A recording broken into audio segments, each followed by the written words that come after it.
Et justement, je poursuis sur ce qui reste à faire en matière de contrôle des armes à feu en cette journée de commémoration de Polytechnique avec notre panel de députés. Pour les libéraux, Rachel Bandayan, pour les conservateurs, Pierre Paulus, pour le Bloc québécois, Christina Michaud et pour le NPD, Alexandre Boulris. Bonsoir à vous quatre. Bonsoir. Bonsoir. Rachel Bandayan, je vais commencer avec vous parce que les libéraux, vous refusez de légiférer sur les armes de poing. Vous renvoyez ça dans la Cour des provinces ou des municipalités qui, elles, disent que c'est plutôt à Ottawa d'agir. Alors, pourquoi votre gouvernement refuse toujours d'interdire les armes de poing? Ben, écoutez, pour ceux qui me connaissent, vous savez que le contrôle des armes à feu est une cause qui me tient personnellement à cœur. Je représente la circonscription d'Outremont.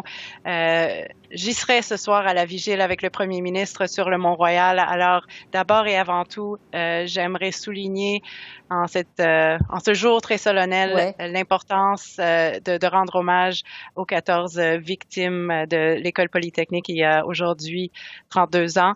Et comme je l'ai dit en chambre plus tôt aujourd'hui, la demande de ma communauté de Police se souvient, avec qui je travaille en étroite collaboration, est très claire. Ils m'ont demandé le mandat de interdire les armes de poing partout au Canada.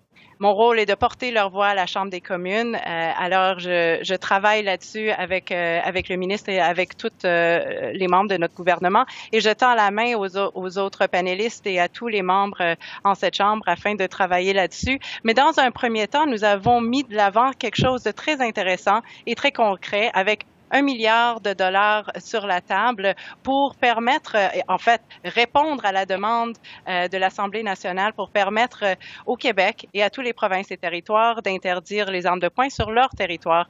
Et j'espère bien avoir une réponse positive de la part de M. Legault, parce qu'on parle aujourd'hui tous de faire plus. Ils ont à la fois maintenant le pouvoir de le faire et l'argent pour le faire. Alors, pourquoi pas que, comme d'habitude, le reste du pays emboîte le poids et le Québec montre la voie. Bon, Alexandre Boulris, je vais poursuivre avec vous parce que au NPD aussi, vous renvoyez ça finalement aux provinces, un peu comme les libéraux, le pouvoir de légiférer sur les armes de poing. Pourquoi ce ne serait pas à Ottawa de le faire?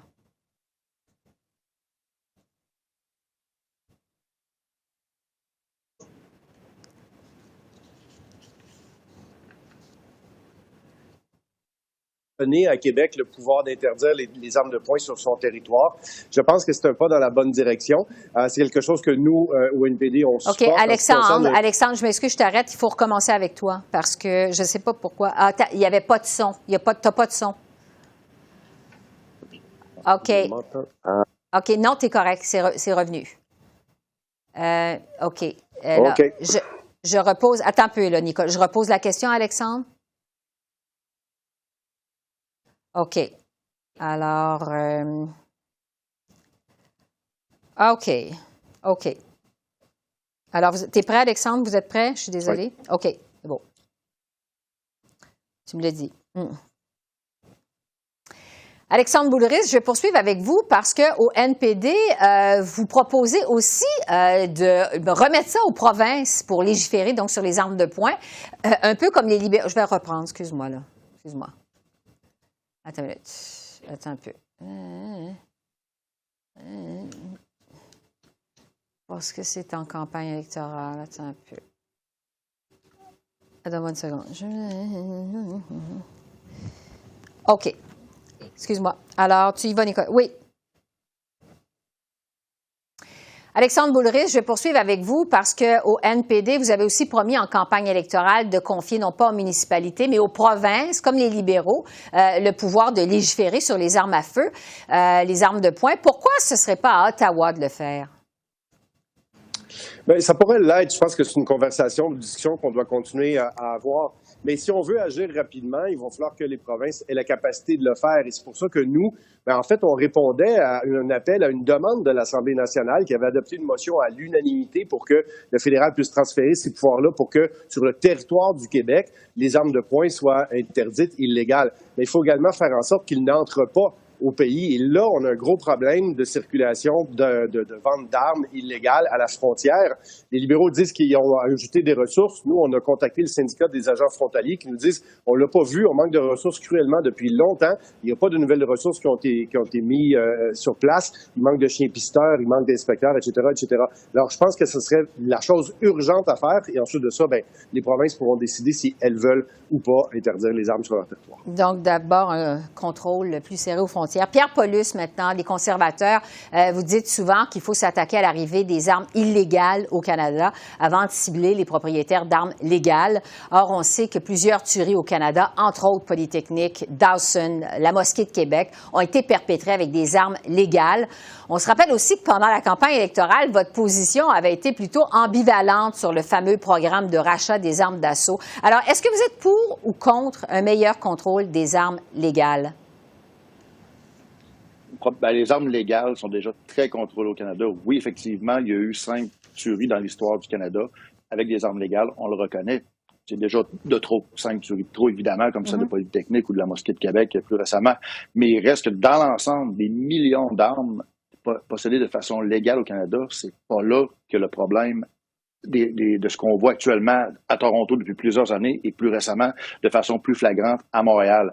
Énormément de tueries qui sont faites de façon individuelle. Il y a des choses qu'on n'entend même pas parler dans les nouvelles parce que c'est des membres de gangs, donc c'est pas rapporté. Malheureusement, comme il y a des adolescents comme la semaine passée, les jeunes qui sont... Ça, on entend parler, c'est correct, il faut le faire. Et nous, on dit depuis des années, ça a toujours été la même chose et on le redit encore, c'est vraiment de mettre toutes les énergies possibles sur le crime organisé, sur les gangs, et c'est là que les efforts doivent être mis en priorité. On voit, en fin de semaine, on a vu la ministre Guilbeault, Québec, qui a amené de l'investissement pour aider au niveau des organismes qui touchent aux jeunes, qui s'adaptent, qui s'occupent de parler aux jeunes. Ça, c'est parfait. Le fédéral peut faire une part aussi là-dedans pour empêcher des jeunes de devenir membres des gangs. Mais de l'autre côté, au niveau de la frontière, et Alexandre a dit exactement ce qu'il faut, c'est la frontière, c'est les agences de services douaniers qui vont aider la GRC. On a des discussions aussi à avoir avec Aquasasné. C'est une route, c'est un passage au Canada d'armes illégales. Et la question autochtone est toujours délicate, mais il reste que les faits sont là et on doit adresser ce problème-là. Et c'est pas une confrontation, c'est une discussion qu'on doit établir pour dire comment qu'on peut régler le problème. Oui, et il faut aller un peu plus vite. Au Bloc québécois, Christina Michaud, un plus grand contrôle des armes à feu. On le voit, là, c'est un cheval de bataille pour vous au Bloc depuis le début de la nouvelle session parlementaire. Qu'est-ce que vous demandez au Bloc et pourquoi au juste? Mais je pense qu'il faut prendre le temps de commémorer la mémoire des 14 femmes qui ont été tuées là, il y a 32 ans. Et je salue la présence de Mme Bandayan et de son premier ministre à la commémoration ce soir. Mais je pense que les survivantes, elles sont tannées des commémorations et pas d'actions qui suivent. On se rappelle, Justin Trudeau les a regardées dans les yeux en 2019 à la commémoration pour dire « je vais bannir les armes » et il l'a pas fait. Alors, on a besoin d'actions concrètes et on a donné des solutions au gouvernement. Il y a 2 semaines, le Bloc québécois a donné des propositions concrètes parce que bien qu'on les bannit tous ou on les interdit toutes demain matin, elles continuent de circuler dans nos rues, elles continuent d'être dans les mains des gangs de rue, des jeunes à Montréal. Alors, on a besoin de s'attaquer aux frontières et la frontière, c'est une compétence fédérale. Alors, ce qu'on propose, c'est plus de ressources aux frontières, à l'Agence des services frontaliers, à la GRC. Il y a de l'expertise qui est déjà présente. Par exemple, les agents des services frontaliers ne peuvent pas se déplacer entre les postes frontières pour faire du patrouillage. Peut-être que ça pourrait être une solution, mais on manque certainement de besoins financiers.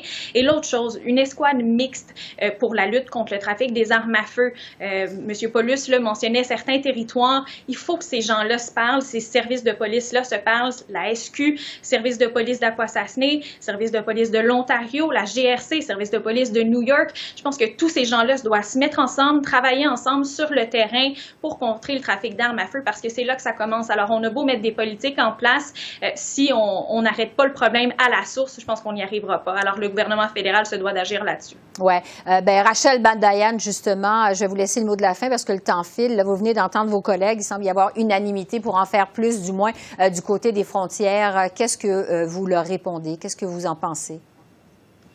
Dans un premier temps, permettez-moi de corriger Mme Michaud. Nous avons banni les 1500 différentes styles d'armes d'assaut. Nous allons mettre en place un programme de rachat obligatoire afin de s'assurer que ces armes ne soient plus en circulation. Et je dois vous dire que je me réjouis de l'intérêt du Bloc québécois à prendre des mesures plus strictes à la frontière parce que par le passé, le Bloc a voté contre des investissements pour nos agents frontaliers et nos forces mars afin de mieux prévenir et détecter la contrebande. Alors, c'est une bonne nouvelle et j'aimerais aussi simplement mentionner que nous avons également augmenté les peines maximales pour les crimes impliquant les armes à feu à 14 ans de prison. C'est important. Alors, nous avons déjà beaucoup avancé sur le dossier des armes à feu. Il y a plus à faire encore et j'aimerais pouvoir travailler avec tous les membres ici sur le panel et en chambre afin d'avancer encore plus. Oui, c'est ça, parce que ça fait 32 ans, évidemment, aujourd'hui, que survenait la tragédie de Polytechnique. Ça fait quasiment 32 ans qu'on dénonce l'inaction des gouvernements, tous gouvernements confondus, en matière de contrôle des armes à feu. On aura très certainement l'occasion de refaire d'autres panels de députés pour parler du resserrement du contrôle des armes à feu au pays.